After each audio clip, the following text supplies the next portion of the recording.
Well, here we are at the end of the course, Module 9. I want to express my appreciation to all of you for the hard work that you've done during the course of the term.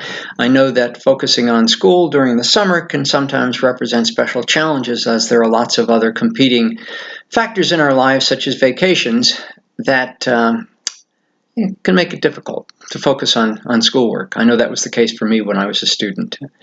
So thank you for the work that you've done during the previous 8 weeks. We have this last week to go. Last week we had a chance to do something a little bit different. Much of the term we spent looking at processes within the individual. Last week we looked at interaction between groups, and especially at some issues such as prejudice and discrimination. Prejudice, as you know, is an attitude, refers to an attitude. Discrimination refers to behavior typically based upon prejudicial attitudes. I'm sure that you're aware that although this country has come a long, long way in terms of prejudice and discrimination, there's still work to be done. So it's worth spending time thinking about the issue and figuring out the best ways possible to try and deal with it. And some of you had some excellent suggestions on the discussion board, which again, I appreciate. Last week I was able to review and return your projects to you, and I want to thank you again for that. There were some really outstanding projects.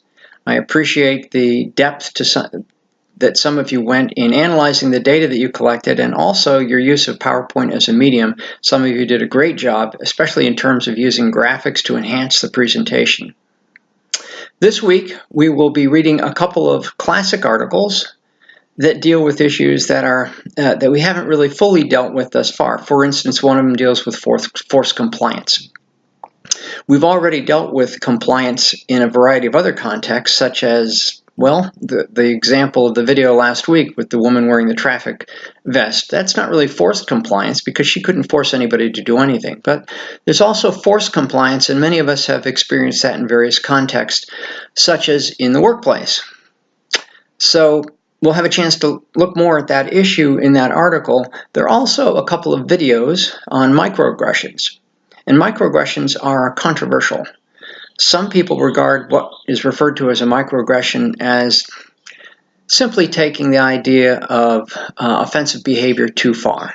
In other words, that perfectly innocuous behavior is interpreted incorrectly as intentionally or unintentionally offensive. So there are a couple of videos, brief videos you'll be looking at dealing with that issue, and I'll be interested in your thoughts on that. Now, you have the paper due this week, so I intentionally did not post a required discussion assignment. However, I'm going to post a short question referring to the course material on microaggressions, and it'll be optional. You don't have to do it if you don't want to. It's not going to be worth very many points, but a few points might make the difference between getting from a B to an A or from a C to a B, or if you're right on the borderline. So if you're inclined to do it, that's great. You don't have to, and you do not have to reply to your classmates unless you want to. I will put it up there as a regular discussion, but again, it's optional. I'll indicate that it's optional for you. Of course, I want you to spend the vast majority of your time in the paper because it's worth a lot of points. I know you're capable of doing great work on it. I'm looking forward to reading them, and I want you to dedicate plenty of time to doing those papers this week. There's a checklist and a grading rubric. Make sure you take a look at both of those documents. They're intended to help you in crafting your paper, making sure that you haven't left anything out, and giving you some ideas what I'll be looking at in terms of reviewing the papers. Remember that the papers are due no later than this Friday. Not on Sunday, but this Friday, since it's the last week of the term.